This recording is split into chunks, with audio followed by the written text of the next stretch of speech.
नमस्कार मंडळी, मी सविता पाटील आणि आजच्या भागात आपण बघणार आहोत कोबीचे कुरकुरीत असे मंचुरियन्स. तर अगदी हॉटेलसारखे कुरकुरीत आणि छान ज्युसी मंचुरियन्स कसे बनवायचे ते बघणार आहोत. आणि हो, हे मंचुरियन्स अगदी कुरकुरीत होण्यासाठी कोणते कोणते पदार्थ टाकायचे ह्याच्यामध्ये ते सुद्धा आज मी दाखवणार आहे. आणि अगदी हॉटेलसारखी लागते बरं का ही कोबी मंचुरियन. चला तर मग वेळ न लावता आपल्या चायनीज लवर्सना ही रेसिपी आपण दाखवूयात. तर ह्या रेसिपीचं जे सर्व साहित्य आहे ते डिस्क्रिप्शन बॉक्समध्ये दिलेलं आहे, तिथे जाऊन नक्की चेक करा. आणि हो, माझ्या चॅनलला सबस्क्राईबसुद्धा करायचं आहे बरं का. चला तर मग रेसिपीला या सुरुवात करूयात. तर कोबी मंचुरियन बनवण्यासाठी इथे मी 2 कप होईल इतका कोबी बारीक चिरून घेतलेला आहे. तर मी खिसवून घेतलेला नाही, खिसवलेल्या कोबीला पाणी जास्त सुटतं, त्याच्यामुळे मी असं एकदम बारीक असा चिरून घेतलेला आहे. आणि ह्याचेसुद्धा मंचुरियन खूप छान होतात. आता ह्याच्यामध्ये आपण जे कांदा पोह्यासाठी जे पोहे वापरतो तेच मी मिक्सरमध्ये बारीक केलेले आहेत. आणि त्याची 4 चमचे होईल इतकी पोह्याची पावडर मी या कोबीमध्ये टाकलेली आहे. तर ह्या पोह्याच्या पावडरमुळे छान कुरकुरीत असे आपले मंचुरियन होतात. आता याच्यामध्ये टाकायचे अर्धा कप होईल इतका मैदा आणि पाव कप होईल इतका कॉर्नफ्लॉवर टाकायचा आहे. आता हे सर्व पीठ टाकून झालं की त्याच्यामध्ये टाकायचं आहे आलं आणि लसूणीचे काप. तर बारीक असं चिरून घेतलेलं आहे आलं आणि लसूण मी 1 चमचा होईल इतकं टाकलेलं आहे. आता याच्यामध्ये आपल्याला भाज्या टाकायच्या आहेत.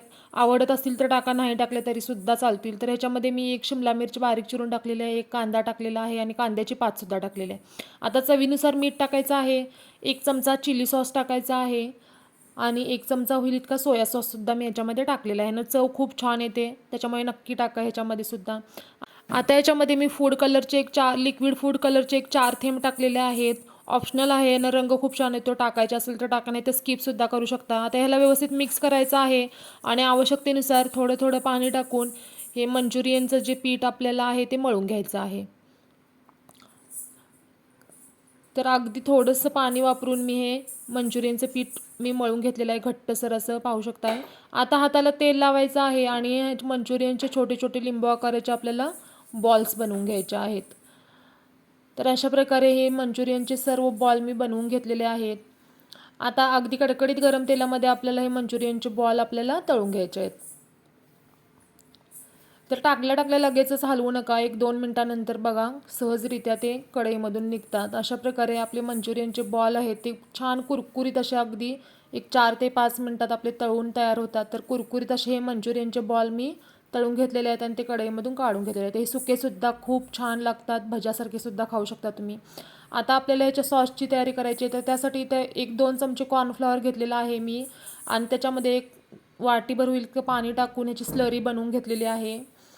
त्याच्यानंतर गॅसवरती कढई ठेवलेली आहे, त्याच्यामध्ये 2 चमचे तेल टाकलेलं आहे, 2 मिरच्या उभ्या चिरून टाकलेल्या आहेत, 1 चमचाभर होतील इतके आलं आणि लसूणचे काप टाकलेले आहेत, 1 कांदा बारीक चिरून टाकलेला आहे, 1-2 शिमला मिरचसुद्धा बारीक चिरून टाकलेल्या आहेत, पातीचा कांदा होता तो सुद्धा बारीक चिरून मी याच्यामध्ये टाकलेला आहे. आणि ह्याला हाय फ्लेमवरती आपल्याला परतून घ्यायचं आहे, गॅस हाय फ्लेमलाच ठेवा. त्याच्यानंतर याच्यामध्ये 1 चमचा चिली सॉस आणि 1-2 चमचे इतका सोया सॉस टाकायचा आहे आणि ह्याला हाय फ्लेमवरतीच परतून घ्यायचं आहे. आता याच्यामध्ये आपण जी कॉर्नफ्लॉवरची स्लरी बनवून घेतलेली होती ती सुद्धा टाकायची आहे. हे ओतून पटकन आपल्याला ढवळून घ्यायचं आहे. थोडं तुम्हाला जाडसर वाटेल, पण त्याच्यानंतर त्याच्यामध्ये तुम्हाला थोडंसं म्हणजे आवश्यकतेनुसार पाणी टाकायचं आहे. आता ह्याच्यामध्ये टाकायचं आहे चवीनुसार मीठ. जर जसं तुम्हाला सॉस पातळ घट्टसर पाहिजे असेल तसं तुम्ही त्याच्यामध्ये पाणी टाका. आता ह्याच्यामध्ये मी होममेड सॉस टोमॅटो सॉस टाकणार आहे. ह्याची रेसिपीसुद्धा माझ्या चॅनलवरती आहे, तर त्याचा रंग बघू शकता किती सुंदर आहे. नक्की ट्राय करा ही सुद्धा टोमॅटो सॉसची रेसिपी. आता टोमॅटो सॉस टाकून ह्याला व्यवस्थित आपल्याला परतून घ्यायचं आहे. तर आपला सॉस तयार आहे आणि आपले कुरकुरीत मंचुरियनसुद्धा आपण तयार करून ठेवलेले होते ते या सॉसमध्ये टाकायचे आहेत आणि ह्याला व्यवस्थित असं परतून घ्यायचं आहे. तर सॉस जर तुम्हाला जास्त पातळ पाहिजे असेल तर तुम्हाला पाणी थोडं जास्त टाकावं लागेल. तर थोडा मी घट्टसर असा हा सॉस बनवून घेतलेला आहे आणि वरून छान अशी बारीक चिरलेली कांद्याची पात टाकलेली आहे. काय मग झालं की नाही झटकीपट आपलं तयार हॉटेलसारखं कोबी मंचुरियन. चला तर मग चायनीज लवर्स लवकर लवकर ही रेसिपी ट्राय करा, तुम्हाला नक्कीच आवडेल. आणि हो, माझ्या चॅनलला लाईक आणि शेअर करायला सुद्धा विसरायचं नाही बरं का. आणि हो, सबस्क्राईब करायला तर अजिबात विसरायचं नाही. चला तर मग पुन्हा भेटूयात एका नवीन रेसिपीसह एका नवीन एपिसोडमध्ये. तोपर्यंत धन्यवाद.